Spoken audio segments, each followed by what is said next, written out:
Spencer Schultz taught himself how to paint 7 years ago. I try and reserve it for the nights, but just about every day, yeah. He first started with portraits of his favorite authors and his closest friends. Then he moved on to architecture. He says now he's more inspired than ever. I really kind of put my heart and soul into it. A lawyer by day, Schultz says watching and participating in protests across New Orleans pushes him to document it on canvas. Go to these protests and you see people of all ages, all colors, men and women, the LGBTQ community, and it feels like we are really binding together. He's completed 2 pieces and working on a third. He says it's odd to see groups together not celebrating New Orleans traditions, but instead asking for justice, peace, and equality. You look at this crowd and it's like you'd usually see for like a second line or like a Mardi Gras parade or something like that, but it just felt so different. His current piece is from earlier this month when he and other demonstrators walked down Poydras and onto the I-10 expressway. And I'm looking out and I'm just like, this feels different. You know, this is not the reason why we're typically in the streets together. And this feels like a real change in our society. Change, he says, he can see and feel other protesters want. He wants to convey it in his work. A student's forgetfulness normally wouldn't be such an issue during this music lesson. Wolfgang, you're playing the violin that my friend loaned me. But for music teacher and professional violinist Rebecca Crenshaw, the only violin she has is a loaner, and the rest of her lesson books were in her car, which was stolen. That really was horrible to go through. And, you know, my violin and my pedal board and all my means of making a living were in that car. Crenshaw said she was leaving a music lesson when 3 kids approached her car near this intersection, Orleans and Broad, asking for her help. A little girl knocked on my window and she asked me if I knew where St. Bernard was, and she was scared and cold, and they said they had gotten off the bus and didn't know where they were. Feeling she needed to help, the kids loaded up in her car and she drove. When they arrived at the supposed grandma's house, she started to walk the kids to the house, locking the car door, when one of the kids grabbed her keys and they drove off. I, immediately realized what was going on. Before they drove off, I was able to go up to the car and, look them in the eye, and all I could say in that moment was, you don't want to do this. You don't want to do this.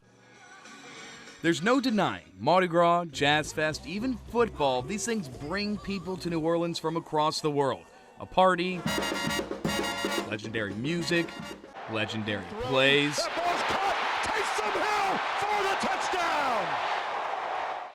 But in a city where the dead lives above the ground, there's something spooky about these streets. Not anywhere else in America like this at all.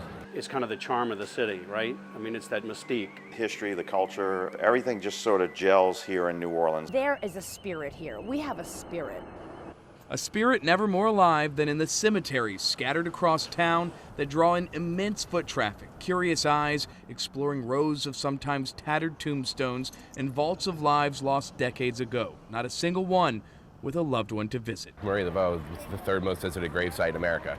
And with St. Louis #1 and Lafayette #1, there's thousands of people in those cemeteries every day. Libby Bellino spends a lot of her time in cemeteries. She runs a tour company in New Orleans and knows the people who visit crave a taste of something oddly normal to locals, but simply strange to outsiders. We see references to ghosts and vampires and voodoo and death and history every day in our street names as we drive around, children waiting for their school bus, and other people don't have that. And so when they come here, they want to know more. I'll let you see it in the mirror before we actually start. I like that. I like it. I think Nice. I knew that I missed this. You can't tell with his mask on, but underneath it, Christopher Pertwee says he's grinning from ear to ear, happy to be back in what he calls his happy place. Just reminds me how much I love tattooing, and being able to do this every day for a living. It's a good reminder. For nearly 3 months, the studio sat empty until Friday.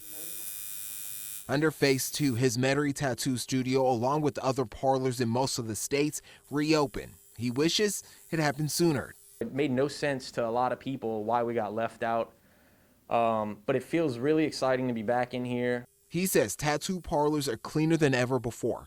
On top of the safety requirements he has to do to keep his license, the state added more to prevent the spread of the coronavirus. Everyone inside the shop has to wear a mask. People with symptoms won't be seen, clients can't bring guests, and no more walk-ins. My phone was blowing up and everybody wanted to get in this weekend.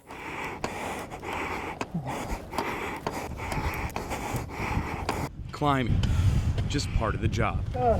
For Neil Navarro, a firefighter in Jefferson Parish, it's the best way to honor the 343 firefighters who climbed at Ground Zero and never walked away. 3 years ago, he decided to create a memorial climb here in New Orleans. We each climb, with a lanyard with a picture of a fallen first responder. I have several here. And it's to, one, honor and remember each one of these people, but it's to, for you to dig down deep inside and tackle that demon within you. Each year, hundreds of first responders, firefighters, and a few civilians make the climb at 400 Poitras Tower, 110 flights in total, nearly 4 full trips up the 30-story tower. It's tough, it's emotional, but I love it. I'm addicted.